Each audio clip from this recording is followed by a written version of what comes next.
My name is Anjali Vishwakarma. I'm professor of SIRT. So in my today's YouTube lecture, I will going to discuss about the network security basis, in which I will discuss what is network security, what is security, and how can we provide security to our data. So in today's world, we need to provide a security because there's a lots of unwanted and unauthorized persons try to access our data, which is our personal data, in which we have to provide a security to protection purpose. So firstly, if I discuss about the security, then security to be free from danger, we can say that if we provide a security, then our data is secure.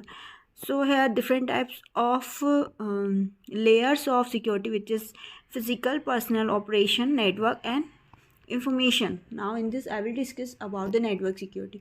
As we all know that we all are working on a network. Without internet we can't do work right now. So here we have to provide a security.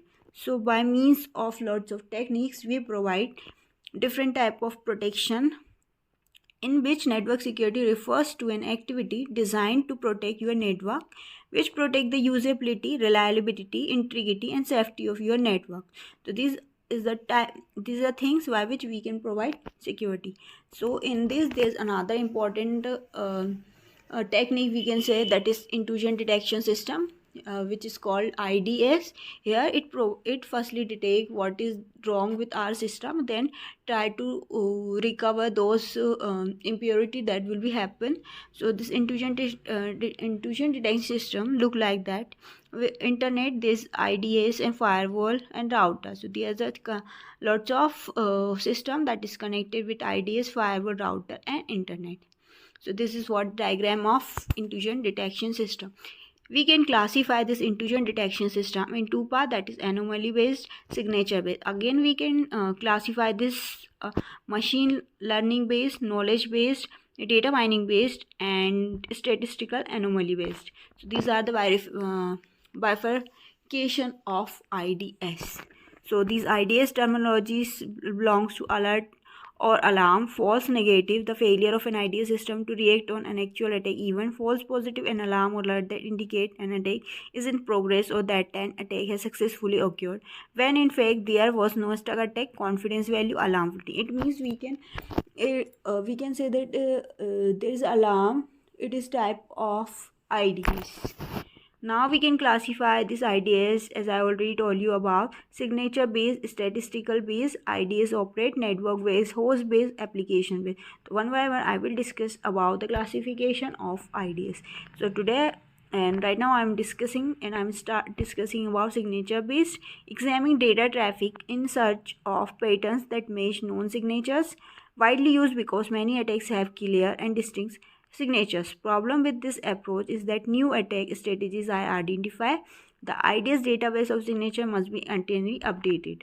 So this is now statistical. If I'm talking about the network based IDS, then these are the systems that are connected on the networks. So where we have to provide security on the network. Now these have advantages and disadvantages. Like good network design and placement of NIDS can enable organization to use a few devices to monitor large networks.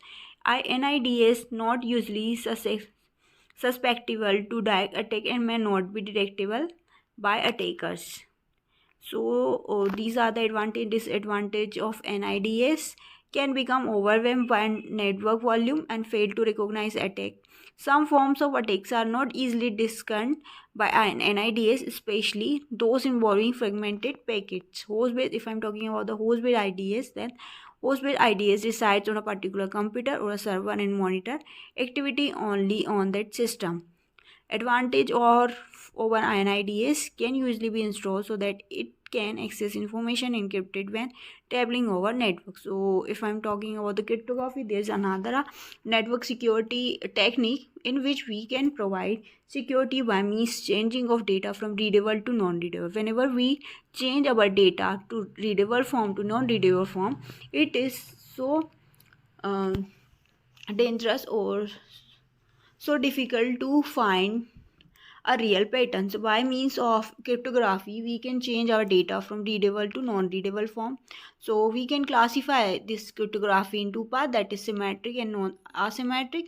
In symmetric cryptography, there is a one key and only one key used for both the side, like client side and server side, to protect our data. If I'm talking about the asymmetric cryptography, then there's a two keys are used, which is one is public and another one is private. So these two keys used to protect our data or provide security to the system. Now the hashing. The hashing is again a technique which is used to protect our data. It involves taking the plain text and converting it to hash value of fixed size via hash function. The process ensures the integrity of message, as the hash value on both the sender and the receiver sides should match if the message is unaltered. So this hash value is used to change the data. So by means of hashing, we can provide the data, or we can protect our data. So there are the different types of attack involved in this, like mathematical analysis, brute force attacks, social engineering attack, and implementation attacks. So these are the attacks that are performed on our data. So by means of this attack, our security is break. Like in this brute force attack, the different types of keys are used, and there is lots of hit and try methods. By using hit and try method, sometimes our security is breaks. So there are different types of technique, like mathematical analysis. It's a type of attack that take advantage of structure flows in a specific algorithm. Social engineering attack is sometimes that is depend on the human factor, tricking someone to reveal their password to the attacker or allowing access to restricted area come under this attack. People should be cautious when relieving their password to the third party which is not trusted. Now if I'm talking about the cipher method, which is again a security method in which if we change our data from readable to non-readable, then this plain text is changed to a cipher text. And this cipher, by using cipher method, we can change data from readable to non-readable form. Plain text can be encrypted through a bit stream or block cipher method. Bit stream, each plain text bit transfer into cipher bit one bit at a time. It means we can change, if I want to change A, then we can choose any of the character from the 26, or we can say 25 character. So if I'm change this A to D, then this is what the changing of bit. Now cipher methods, there are the different types of method of ciphers, like substitute method, in which we can change from one character to the another character in a sequential form. If I'm talking about the transposition, in which we can randomly change from one to another word, of one to another character. Now there are different types of cryptography algorithm, as I already discussed about symmetric and non-symmetric. In the symmetric, only one key is used for both the side. If I'm talking about the both the side, then I'm talking about the server and client side.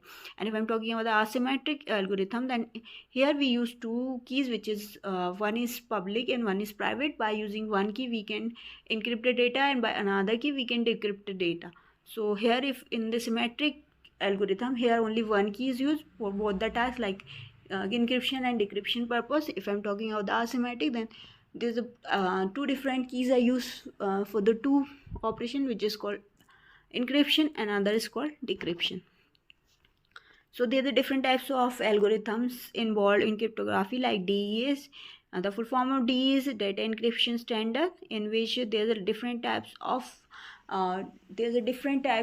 steps we follow to convert our data from readable to non-readable form. If we apply different types and number of steps, then it provide highly secure data to us. So this is what the cryptography algorithm. And this again, symmetric and non-symmetric cryptography divided in different parts. So D is example of symmetric algorithm. There's another type of algorithm like RAS, which is asymmetric algorithm. So this is what the different types of techniques to provide data encryption. Now different types of cryptography tools: public key infrastructure, integrated system of software, encryption methodologies, protocols, legal agreements, third-party services, enabling user to communicate securely. Now the digital signature, in which if we provide signatures, if I'm talking about the normalize here, without signature or we cannot withdraw our data, withdraw our money. So there is signature as here, a signature which is called digital signature, encrypted message that can be mathematically proven to be authentic, created in a response to rising need to verify information transfer using electric system. Asymmetric encryption process used to create digital signatures, digital certificates. Now the electronic document contain key values and identify information about entity that controls key. Digital signature attached to certificate container file to certify files is form of entity it claims to be form. So these all are the same as we work on our general life. So if I'm talking about the summary of cryptography, then cryptography and encryption provide sophisticated approach to security. Many security related tools use encryption technologies. Encryption convert a message into a form that is unreadable by the unauthorized. Many tools are available and can be classified as symmetric and asymmetric, each having advantages and some special capabilities. If I'm talking about the acknowledgement, then these slides are partially form our core reference. Now, thank you so much.